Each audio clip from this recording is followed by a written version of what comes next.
রঘুনাথগঞ্জের মুকুন্দপুরে আবাসের টাকা ফেরত চাইতে গিয়ে খুন হওয়া কালু শেখের হত্যাকারীর শাস্তির দাবিতে পথে নামল সিপিএম। বুধবার বিকেলে মৃত কালু শেখের স্ত্রী ও ছেলে মেয়েকে নিয়ে মিছিল করল সিপিএম নেতৃত্ব। এদিনের মিছিলে ছিলেন সিপিএমের জেলা সম্পাদক জামির মোল্লা, জেলা কমিটির সদস্য সোমনাথ সিংহরা, নূপুর মিঠিপুর এরিয়া কমিটির সম্পাদক মিজানুর রহমান সহ সিপিএম নেতৃত্বরা। এছাড়াও ছিলেন জঙ্গিপুর পুরসভার প্রাক্তন চেয়ারম্যান মোজাহারুল ইসলামও। বুধবার বিকেলে তারা রাধানগর মোড়ে জমায়েত হয়। সেখান থেকে মিছিল করে মুকুন্দপুর মোড়ে মিছিল সমাপ্ত করে। সেখানে সভাও করে সিপিএম। আবাস যোজনায় শাসক দলের ব্যাপক দুর্নীতি ও তোলাবাজির ফলে বেঘরে প্রাণ হারাতে হয়েছে কালু শেখকে। কালু শেখের হত্যাকারীর উপযুক্ত শাস্তি ও আবাস যোজনার দুর্নীতিতে জড়িতদেরও শাস্তির দাবি জানিয়েছে সিপিএম। জঙ্গিপুর থেকে তরিকুল শেখের রিপোর্ট, জঙ্গিপুর টিভি। আমরা জানি এই গ্রামের শত শত মানুষের কাছে, এই মিঠিপুর এলাকার হাজার হাজার মানুষ এই তৃণমূলের নেতাদের ভয়ে চোখ রাঙানিতে তারা তোলাবাজি দিয়েছেন। আমরা যখন বিডিও অফিসে ডেপুটেশন দিতে যাচ্ছি, যখন এখানকার পুলিশ আধিকারিকদের ডেপুটেশন দিতে যাচ্ছি, এই চুরি করা পুলিশ এবং বিডিও অফিসের স্টাফরা বলছেন যে কেন এই তৃণমূল নেতাদের মানুষ তোলাবাজি দিচ্ছে, টাকা দিচ্ছে।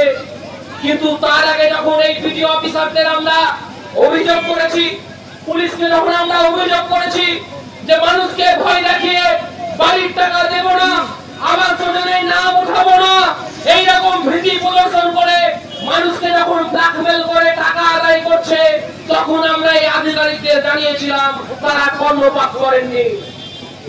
আর এখানকার যিনি তৃণমূলের মন্ত্রী বসে আছেন, হাফ প্যান্ট পরা মন্ত্রী, তিনি সব জানেন। তার নেতৃত্বে আমরা কখনো তৃণমূল নেতাদের কথা শুনতে পাচ্ছি যে এখনকার যারা নেতা তারা নাকি দোষী নয়, আগে যারা তৃণমূলের নেতৃত্বে ছিলেন তাদের আমলে নাকি তোলাবাজি হয়েছে। আমরা বলছি আপনাদের নেতা চেঞ্জ হয়, এটা মানুষ জানে।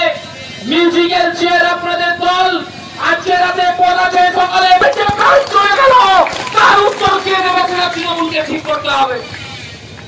কোন নেতা দায়ী?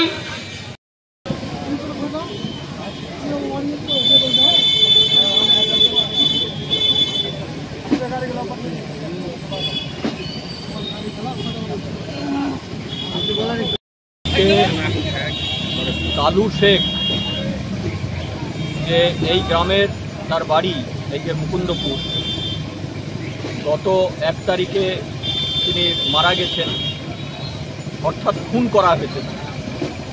তৃণমূল আশ্রিত যারা গুন্ডা বা যারা কাটমানির টাকা নিয়েছে আবাস যোজনা, সেই টাকা নেওয়ার ফলে তাদের নাম তুলে দেওয়ার, আবাস যোজনার ঘরের তালিকায় নাম থাকবে এই প্রতিশ্রুতি দিয়েছিল এবং সেইভাবে গোটা গ্রামের মানুষের কাছে টাকা কালেক্ট করেছিল। সেই টাকা ফেরত চাইতেছিল, যখন দেখেছে তার ঘরের তালিকায় নাম নেই আবাস যোজনায়, তখন তার উপরে চড়াও হয়ে পাল্টা মারধর করে এমন মার মেরেছে যে তাকে মৃত্যুর কোলে তাকে ঢলে যেতে হলো। এবং এই গুন্ডা যারা, এই যারা বদমাইশ, যারা কাটমানি নিয়েছে, তাদের বিচার, উপযুক্ত বিচার যাতে পাই কালু শেখ এবং তাদের যাদের শাস্তি হয় যারা খুনি, এরই প্রতিবাদে আজকে গোবিন্দপুর থেকে এই মুকুন্দপুর পর্যন্ত আমরা মিছিল সংগঠিত করেছি এবং এখানে সভা থেকে আমরা বলেছি যে যাতে দ্রুত এই যারা খুনি তারা বিচার পায় এবং প্রশাসনকে কোনো রকমের গড়িমসি করা চলবে না। শুধু আজকে কালু শেখকে যারা খুন করেছে তারাই এই কাণ্ডের সঙ্গে যুক্ত নয়, এর সঙ্গে যুক্ত প্রশাসনের একটা অংশ, তাদেরও যাতে শাস্তি হয়।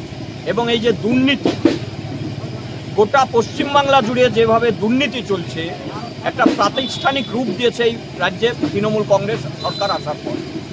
ফলে এই দুর্নীতির বিরুদ্ধে লড়াই, সেই লড়াইয়ের সব মানুষকে অংশগ্রহণ করতে হবে এবং এগিয়ে আসতে হবে। যেভাবে আরজি করের ঘটনায় সারা পশ্চিমবাংলার মানুষ, সারা দেশের মানুষ যেভাবে সামনের সারিতে এসে লড়াই করেছে, সেই রকম এই কাটমানি দুর্নীতির বিরুদ্ধে তৃণমূলের এই যে দুর্নীতি, সেই দুর্নীতির বিরুদ্ধে সব মানুষকে এগিয়ে আসার আমরা আহ্বান জানাই এবং কালু শেখের যারা খুনি তাদের উপযুক্ত শাস্তি দাবি নিয়েই আমরা এখানে পথসভা করলাম। এই কর্মসূচি আমাদের আজকে। জামির মোল্লা, জেলা সম্পাদক, সিপিআইএম। স্বামী সহ্য করতে পারেনি বলেছে, আমি ওনার স্ত্রী। কেউ পারবে না, কেউ পারবে কি সহ্য করতে? কেউ পারবে না বাবা। ওই জন্য তো আমার স্বামীর জীবনটা গেল, টাকার জন্যে। তাছাড়া তো কিছু জন্য না, কোনো শত্রুতাও ছিল না।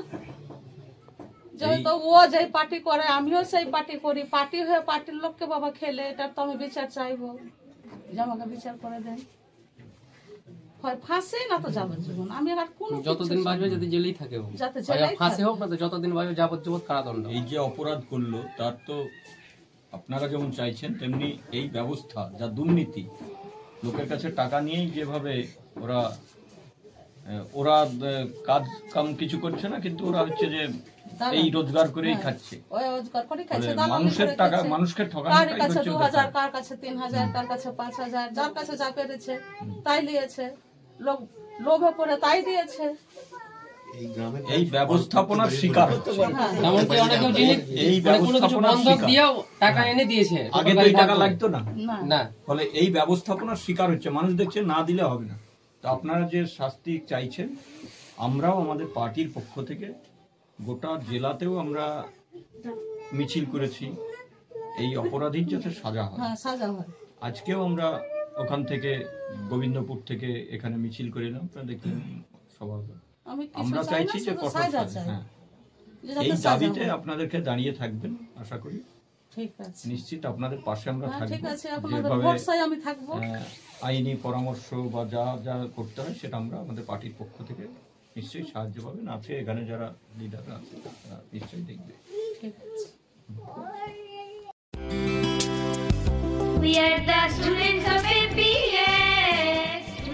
ঘটি চলিতেছে, ঘটি চলিতেছে। Shivam education and social welfare ট্রাস্টের পরিচালিত অরঙ্গবাদ পাবলিক স্কুল। এটি একটি বাংলা মাধ্যম আবাসিক অনাবাসিক শিক্ষা প্রতিষ্ঠান।